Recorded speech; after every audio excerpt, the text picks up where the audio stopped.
Haleluya, haleluya, haleluya. Shalom warga kerajaan. Senang sekali kembali berjumpa dengan saudara. Dimanapun saudara berada, doa saya setiap kita tetap sehat dan tetap dalam pemeliharaan Raja kita yang sempurna. Haleluya, haleluya. Saudara masih dalam serial soal keuangan ya. Haleluya. Saya ingin berbicara tentang sebuah sikap yang berhubungan dengan keuangan, yaitu sikap hidup yang pelit. Haleluya. Beberapa saudara ya mungkin tertawa waktu mendengar judul khotbah ini, tapi saudara terkasih dalam Tuhan, kalau kita mengerti bahwa sebetulnya banyak orang di luar sana yang berpendapat bahwa pelit adalah sebuah karakter yang negatif, saudara. Benarkah itu, saudara? Ya, dan biasanya orang yang pelit tidak disukai oleh banyak orang. Ya, orang yang pelit tidak suka berbagi kepunyaannya dengan orang lain. Bahkan seseorang yang bisa bersikap pelit terhadap dirinya sendiri, biasanya ya merasa sayang untuk dirinya sendiri. Sampai pakaiannya sudah lusuh gitu, mau beli buat pribadinya saja dia bilang sayang beli, saudara ya. Padahal kita tahu pakaian itu adalah kebutuhan pokok, kan gak harus mewah. Tapi saudara, itu adalah kebutuhan buat kita sesuai dengan kemampuan kita.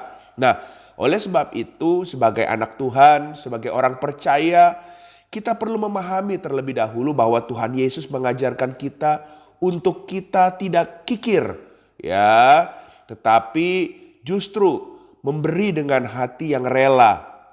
Ajaran ini tentunya tercermin dari teladan kehidupannya pribadi Yesus sendiri. Nah, saudara terkasih, melalui poin-poin yang di bawah ini yang saya ingin bagikan kepada saudara menjadi bahan perenungan. Apakah kita orang yang pelit ya? Dan kita juga bisa memahami pola pikir tentang apa sebetulnya yang Tuhan kehendaki buat kita. Oleh sebab itu, langsung saja kita renungkan poin-poin ini.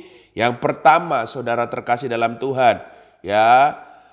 Poin perenungan yang pertama yaitu apakah pelit tidak membuat Anda berkecukupan, ya. Nah, saudara terkasih dalam Tuhan, ya. Jadi pelit tidak membuat Anda berkecukupan. Ya, banyak orang yang datang kepada saya dan bercerita, saudara terkasih dalam Tuhan, ya dia bangga dengan kepelitannya, saudara, ya. Oh, dia bersaksi ya bagaimana ada orang minta tolong dia nggak mau peduli, saudara, ya. Nah, oleh sebab itu saudara terkasih dalam Tuhan, orang-orang ini cenderung bahkan dia bilang dalam kesaksiannya dia berbohong ya waktu dia diminta pertolongan sama orang-orang tersebut. Dan dia selalu beralasan, saya sendiri masih kurang, mengapa saya harus membantu mereka? Jadi saudara, coba bahan perenungan kita pikirkan, apakah kikir sama dengan hemat ya?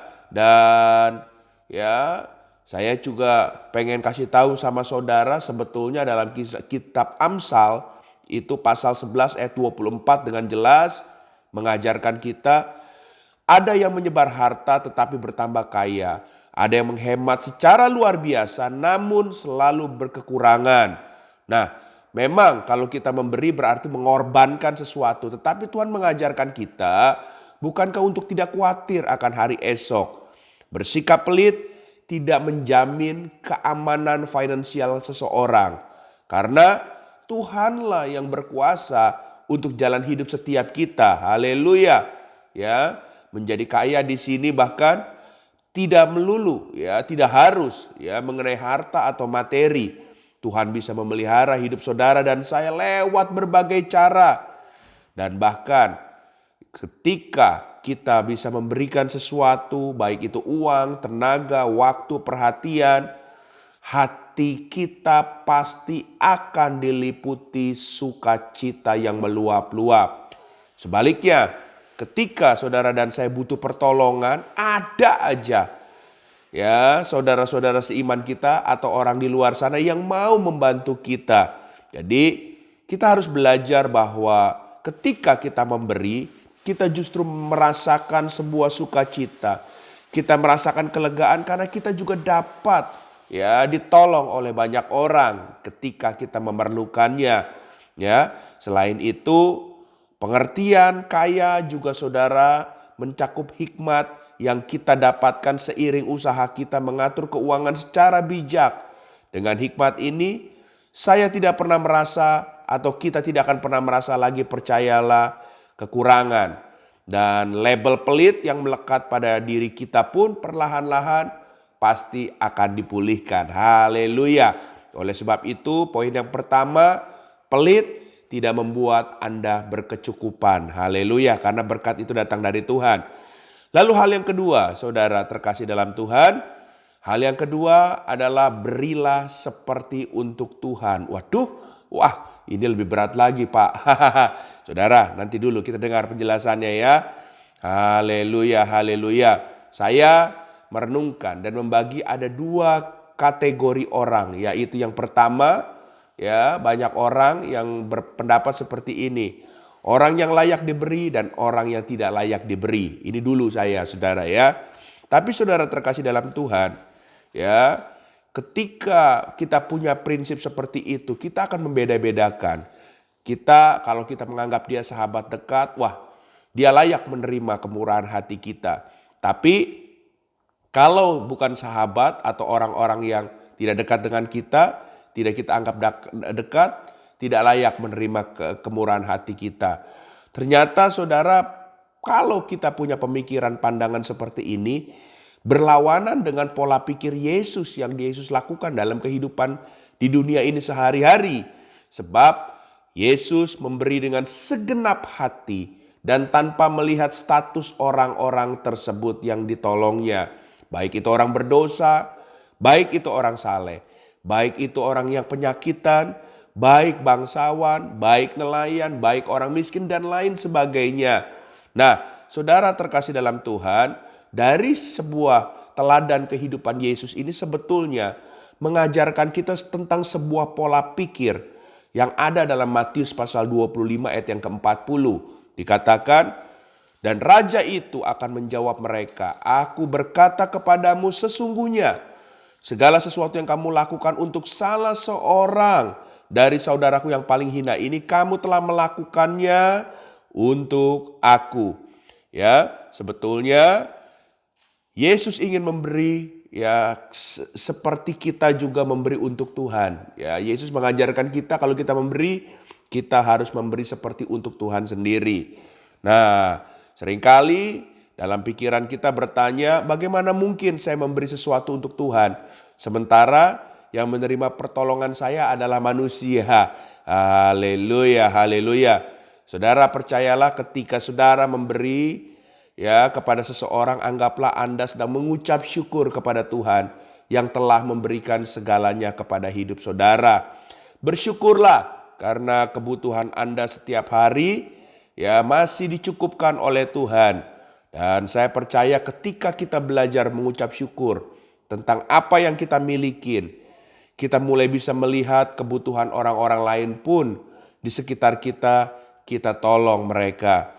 Dan saya memikirkan tentang hal ini, bahwa kalau kita bisa melakukannya pasti akan menyenangkan hati Tuhan, bukan hanya hati kita sendiri. Nah, saudara, tantangannya pasti ada, ya, terutama dalam hal memberi atau menolong orang yang tidak kita sukai, bukan? Nah, di saat seperti itu rasanya kepingin kikir saja, saudara. Namun ingatlah bahwa Tuhan tidak pernah pelit kepada kita juga. Tuhan tidak pernah kikir kepada kita. Dia selalu mencukupkan kebutuhan kita dan tidak jarang menolong kita melalui orang lain juga. Dengan pemikiran ini, saya berharap bahwa dapat membuat kita lebih mudah menolong orang lain yang membutuhkan. Haleluya. Hal yang ketiga, yang terakhir, kalau kita memberi, memberilah dengan bijaksana. Wow, haleluya. Seringkali kita bersikap pelit dengan alasan saya tidak punya uang atau saya tidak punya waktu. Hal seperti ini klise, saudara, ya, dan semacam sebuah pembenaran bagi kita untuk bersikap kikir. Pertanyaannya sekarang, ya, apakah dengan memberi berarti memberikan segala yang kita miliki sampai kita tidak memiliki apapun? Tentu tidak, bukan? Haleluya. Tuhan ingin kita memberi dengan bijaksana. Sekali lagi saya ulang, Tuhan ingin kita memberi dengan kebijaksanaan. Mari kita lihat apa yang ditulis dalam Lukas 14 ayat 28. Lukas 14 ayat 28 berkata, "Sebab siapakah di antara kamu yang kalau mau mendirikan sebuah menara tidak cukup dahulu membuat anggaran biayanya. Kalau cukup uangnya untuk menyelesaikan pekerjaan itu." Haleluya, haleluya. Dan saudara, melalui perenungan firman Tuhan ini, alangkah baiknya jika kita merencanakan segala sesuatu yang hendak kita capai. Ketika kita mau belajar memberi, yang tertanam dalam benak kita, saya tidak boleh dulu terlihat pelit, ya. Namun yang terjadi kemudian malah keuangan pribadi kita jadi berantakan kalau cuma sampai di situ. Nah, tentunya harus ada langkah bijak yang berikutnya, ya. Dan kabar baiknya, kita tetap bisa memberi dengan sebuah perencanaan, ya. Contoh dalam hal membangun keuangan, Anda bisa menyisihkan sekian persen dari pendapatan Anda untuk membantu orang yang sekiranya membutuhkan. Dengan kata lain, uang yang Anda berikan berasal dari anggaran yang telah saudara alokasikan tersebut. Dan percayalah saudara terkasih dalam Tuhan, dalam waktu Anda menyusun semuanya ini, ya, kegiatan Anda dalam sehari, seminggu, bahkan sebulan, jadi Anda juga tahu untuk kapan saudara bisa menolong orang-orang yang membutuhkan tersebut. Dengan memperencanakan dan mempersiapkan segala sesuatunya dengan tulus dan bijak, sukacita pun pasti akan melingkupi setiap kita.